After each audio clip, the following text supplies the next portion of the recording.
வாழ்க்கையிலே வெற்றியாளர்களே. சரி, இதெல்லாம் இருக்கு.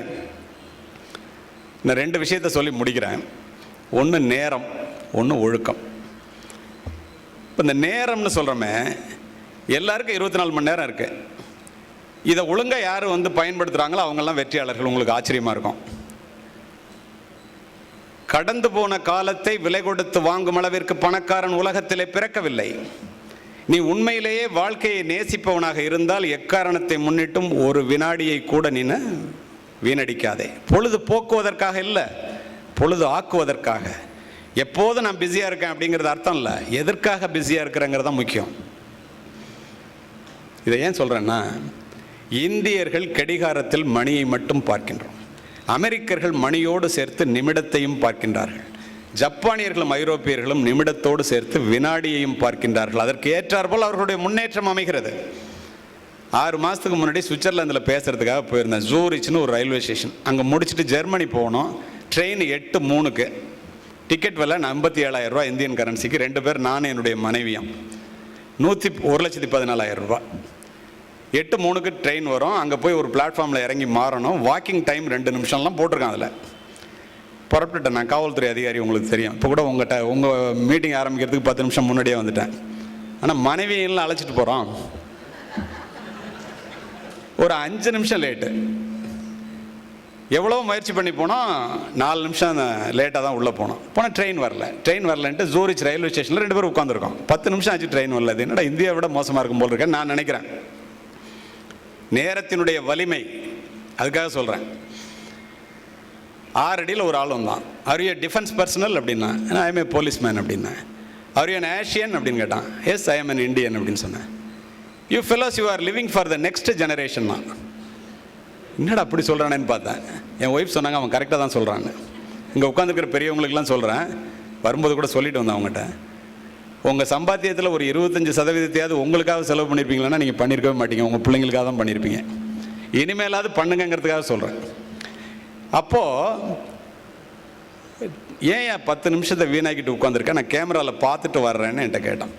நான் சொன்னேன், ஐயோ உன் ட்ரெயின் வரல, என்ன போய் நேரத்தை வீணாக்குறேன்னு சொல்கிறேன். டிக்கெட் எடுத்து காமிச்சான், வாங்கி பார்த்தான்.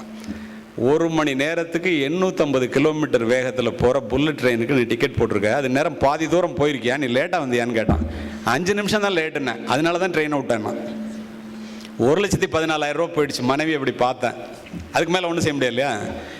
பார்த்துட்டு பக்கத்தில் ஏர்போர்ட் இருக்குது, நீங்கள் அதில் போய் டிக்கெட் எடுத்துகிட்டு போகலாம் அப்படின்னு சொன்னோன்னே ஏர்போர்ட்டுக்கு போகலான்னு வேகமாக திரும்பினேன். நடந்த சம்பவம். இந்தியாக்கார் மாதிரி ஒருத்தர் குடும்பத்தோட பிள்ளைங்களோட வேகமாக ட்ரெயினுக்கு ஏர்போர்ட் பக்கத்தில் இருக்கும் ஃப்ளைட்டு லேண்டிங். அதுவும் அவர் ஏர்போர்ட்லேருந்து ரயில்வே ஸ்டேஷனுக்குள்ளே நுழைகிறார். பார்த்தா தமிழ்நாட்டுக்கார மாதிரி தெரியுதுன்னு பக்கத்தில் போனேன். என்ன கமிஷனர் சார், என்ன தெரியல, நான் தான் ஹைகோர்ட் ஜட்ஜு ஸ்ரீதர்னார். என்ன சார் அப்படின்னா, ஏன் நீங்கள் இங்கே நிற்கிறீங்கன்னாரு. எங்கே வேகமாக போகிறீங்கன்னு என்ன கேட்குறாரு அவர். இல்லை சார், ட்ரெயினை விட்டேன்னாரு. நான் ஃப்ளைட்டே விட்டேன்னாரு. உங்களுக்கு எவ்வளவு நஷ்டம்னாரு. 1,14,000 ரூபான்னா, உங்களுக்கு நான் 2,75,000 ரூபான்னாரு. இப்போ இதுலேருந்து என்ன தெரியுது?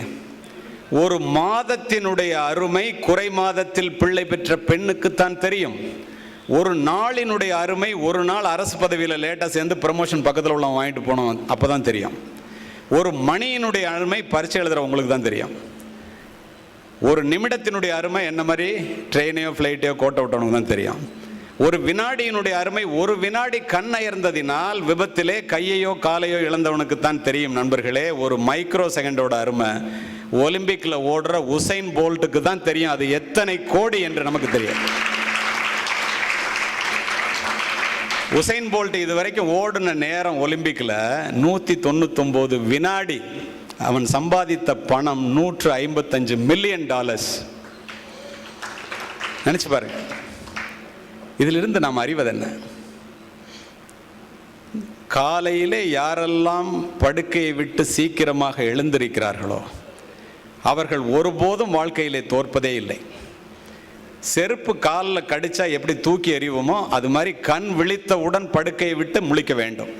இன்னும் கொஞ்சம் நேரம் தூங்கலாம், கால் வலிக்குது, இடுப்பு வலிக்குது, மூட்டு வலிக்குதுன்னு அவுட்டு. நான் எல்லா இடத்துலையும் சொல்கிறேன், 3 மணிக்கு எழுபவன் முனிவன், 4 மணிக்கு எழுபவன் ஞானி, 5 மணிக்கு எழுபவன் அறிஞன், 6 மணிக்கு எழுபவன் மனிதன், 7 மணிக்கு எழுபவர்கள் எருமை என்பேன். நீங்க எத்தனை மணிக்கு எந்திரிக்கிறீங்கன்னு எனக்கு தெரியாது.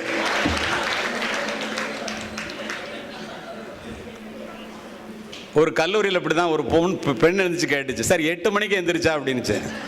காட்டெருமைன்னு.